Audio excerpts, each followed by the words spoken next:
नमस्कार. माझे उपासनेचा बडिवार ज्ञान सांगावे साचार, मिथ्या बोलता उत्तर प्रभूस लागे.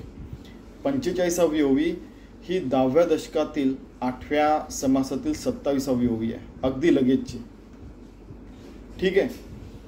तर यात समर्थ रामदास म्हणत आहेत की माझी जी साधना आहे, उपासना आहे, 24 तास भगवंताची जी सेवा आहे, ती आत्मज्ञानाविषयीच मी तिची सेवा आहे. ती आत्मज्ञान मिळवण्याकरता आणि आत्मज्ञान मिळाल्यावर वगैरे जे असतं बोलणं, तेच सगळं आहे.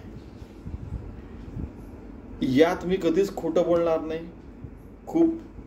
त्याच्यात खूप जास्त ॲड करेन, खूप जास्त सबट्रॅक्ट करेन, खूप जास्त काहीतरी बोलेन वगैरे, असं काही नाही. सगळं मी भगवंताकरताच बोलणार आहे.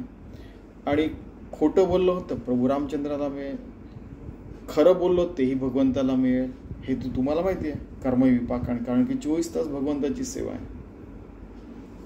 आमच्या कुळात प्रभू रामचंद्रांनी मागच्या वेळेस सांगितलं, माझ्या रामरायाला दोष लागेल असं मी कधीच बोलणार नाही, कधीच वागणार नाही, कधीच चालणार नाही. आत्मज्ञानाबद्दलच बोलेन, आत्मज्ञानच मिळेल आणि आत्मज्ञानातच राहीन सतत. यावर माझ्या तुम्ही विश्वास ठेवा आणि असंच तुम्ही चालायचा प्रयत्न करा, असे समर्थ रामदास म्हणतात.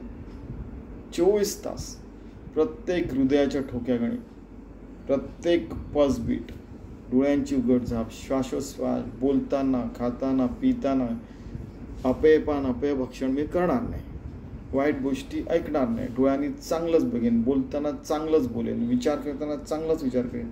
झोपताना भगवंताच्या म्हणजे मांडीवर छोटंसं बाळ झोपतं असं मी झोपेन. त्यानंतर मग सगळे विचार, आचार, प्रत्येक क्षण, जागताना, बोलताना, झोपताना, इवन देह पडल्यावरही तेच काम माझ्या आत्म्याने त्या परमात्म्याशी विलीन झाल्यावरही करायला पाहिजे. असं म्हणजे त्यांचं इतकं डिव्होशन, सरळ सरळ सांगायचं. तर यात खोटं बोलणं होणारच नाही. याच्यात काहीतरी हायपर बोल म्हणजे काय अति काहीतरी बोलतात वगैरे असे होणार नाही. सगळं काही भगवंताकडनंच येतं आणि भगवंतालाच समर्पित होतं. कारण की जनी जनार्दन देखिएला असं त्यांचं सुरू आहे की भगवंताच्या सेवेतच सगळं आलं. जीवन पण आलं, काम पण आलं, कार्य पण आलं, सगळं काही आलं. तर असं सुंदर जीवन आपणही जगायचा प्रयत्न करावा असं त्यांचं म्हणणं आहे. 24 तास, 7 दिवस, पूर्ण जन्मभर भगवंताच्या सेवेतच जीवन जावं. कारण आपण काही चालतो, वागतो, बोलतो ते प्रभू रामचंद्रांपर्यंत पोचतं. त्याच्याच शक्तीने चालतंय, तर त्याच शक्तीला पोचतंय सगळं. तीच आपल्याकडून करून घेते आहे. तर तिला दोष का लागावा असं त्यांनी म्हणजे पूर्ण व्यवस्थित सांगितलेलं आहे. चला आपण असं जगायचा प्रयत्न करूया. जे भगवंताला समर्पित होईल जीवन, असंच आपण जगूया. धन्यवाद.